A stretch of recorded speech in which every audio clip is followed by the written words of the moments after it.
One actor could barely stomach filming this scene in Terrifier 2.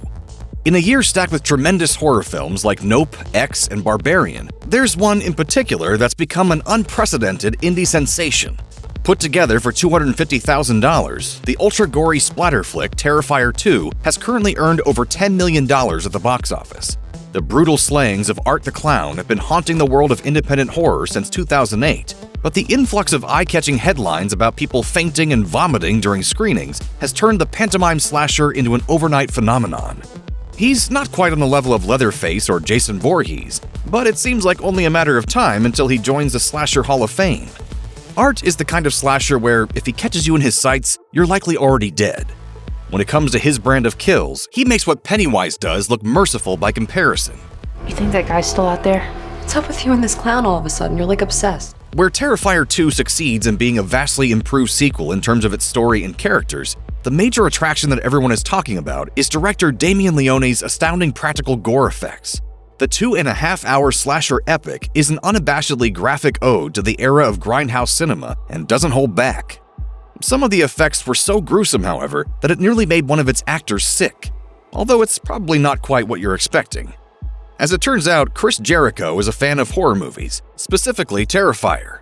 The AEW wrestler had stumbled upon the first film while scrolling through Netflix years ago, and it blew him away. He told Screen Rant, "It was the best horror movie I think I'd seen in about 20 years, with what I consider to be the next iconic serial killer, which we also haven't had in horror movies for 25 years.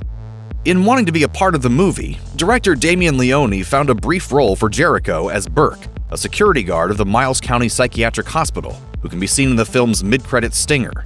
In the scene, Jericho has to munch on a plate of this Halloween-themed gelatin display that nearly made him vomit.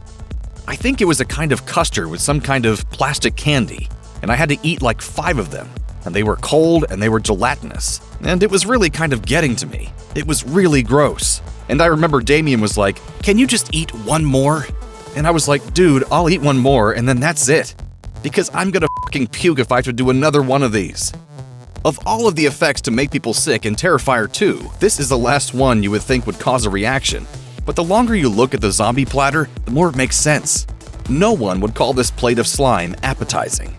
In an interview with Variety, Leone talked about how, when making the Terrifier movies, he wanted to make something that captured the sick imagination of horror folks. What's gonna get people talking once they leave our movie? We can show things they would never show in a Hollywood slasher. When you look at all of the effects that make up Terrifier 2, the zombie platter seems tame by comparison. Jericho is the only actor in the cast, besides David Howard Thornton as Art, who has to indulge in devouring anything close to body parts. But somehow Leone is able to manipulate us into making it feel more disgusting than it would under any other circumstance. Whether it be the makeup crew or the actors themselves, everyone involved with Terrifier 2 has some sort of experience with Art's grotesque brutality. Amid the reports of people vomiting during screenings, it's pretty funny that the only reason someone behind the camera nearly lost their lunch was due to an unappetizing plate of monster jello. Terrifier 2 is now playing in select theaters nationwide, in addition to streaming exclusively on Screambox.